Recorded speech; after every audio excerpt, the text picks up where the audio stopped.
Hi, everybody. This is Jackson Gemmel. I'm here with Sam Fickel of Cornerstone First Mortgage, and he's going to explain to us the difference between an FHA and conventional loan.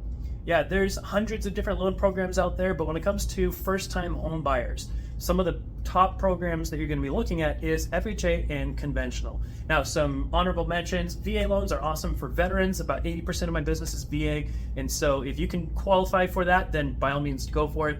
USDA is cool because there's no down payment, but there's a lot more requirements as far as fitting into the perfect box to qualify for a USDA loan. And there's geographic limits and income limits and stuff like that. And so in general, for most people, you're going to be looking at conventional versus FHA. So that's what we're going to be talking about today.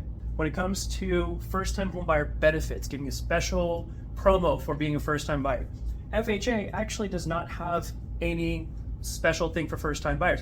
It's a program that's overall geared towards first-time buyers, but it's just as available to move-up buyers and previous homeowners. Conventional does have some benefits if you're a first-time buyer. It allows you to put as little as 3% down without having any limit to your income.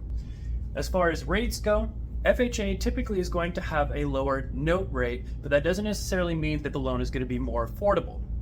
And so you might see slightly lower rates on FHA compared to conventional, but there's more to consider specifically around mortgage insurance. Since FHA administers their own mortgage insurance, it's going to be the same rate for everybody. And so that's going to be 0.55%. You don't need to necessarily know this, but it's fixed for everybody. Mortgage insurance on conventional is going to vary depending on your credit score, down payment, number of borrowers, whether you're a first-time homebuyer or not, and a couple other factors there. And so depending on how everything else works out, your interest rate might be lower on conventional, but your mortgage insurance rate could be low.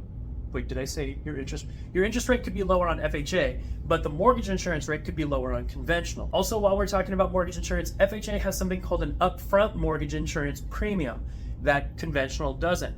This upfront mortgage insurance premium is 1.75% of the loan amount that's financed into the loan as negative equity. So when you put your 3.5% down payment, you don't have 3.5% equity in the house. You actually have about 1.77% equity because of this upfront fee that's financed in there. And so that's just a fee that you don't pay out of pocket, but it's still a cost of getting a loan.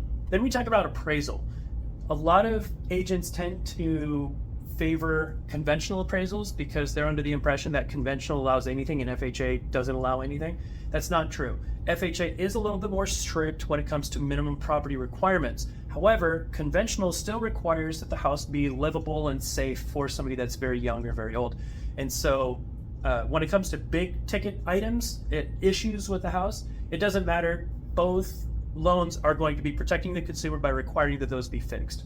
But for little stuff like exposed wiring and handrails on a more than 2 steps, FHA is going to be a little bit more annoying about that.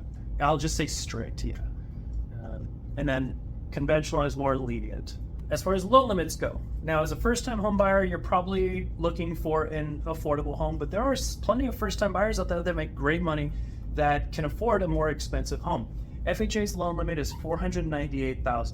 Now that's the loan limit. That if you minimum 3.5% down payment, that translates to a purchase price of about $515,000. Conventional's loan limit is much higher. It's $766,550. You say 766. That translates with your 3% down payment. That translates to a purchase price of $790,000. So, like I said, not a lot of first-time buyers are buying in the $500,000 range. But if that applies to you, then you're either going to need to make a larger down payment to fall under that $498 figure, or you need to go with a conventional loan. And that brings us to the underwriting, the last bit here, really important part. Underwriting on an FHA loan, specifically around income and employment, is more involved. I'll just say that. FHA likes to have a lot more stability, a lot more, they like to do the 2-year average no matter what kind of thing. Now, when it comes to conventional loans, the agencies give underwriters a lot more discretion, meaning if it makes sense, then they'll usually let it go through. I'm going to say discretion. So those are some of the main differences between FHA and conventional loans.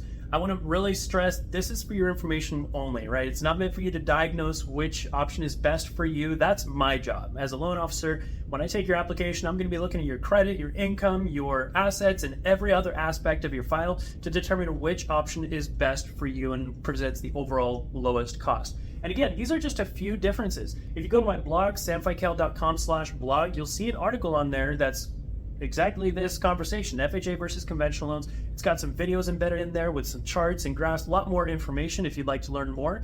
And if you want to know more about what kind of loan options you qualify for, you can go to my website, again, samfickel.com, hit the apply now, and I'll be happy to talk to you later. There you have it. That was Sam Fickel, and this is myself, Jackson Gemmel.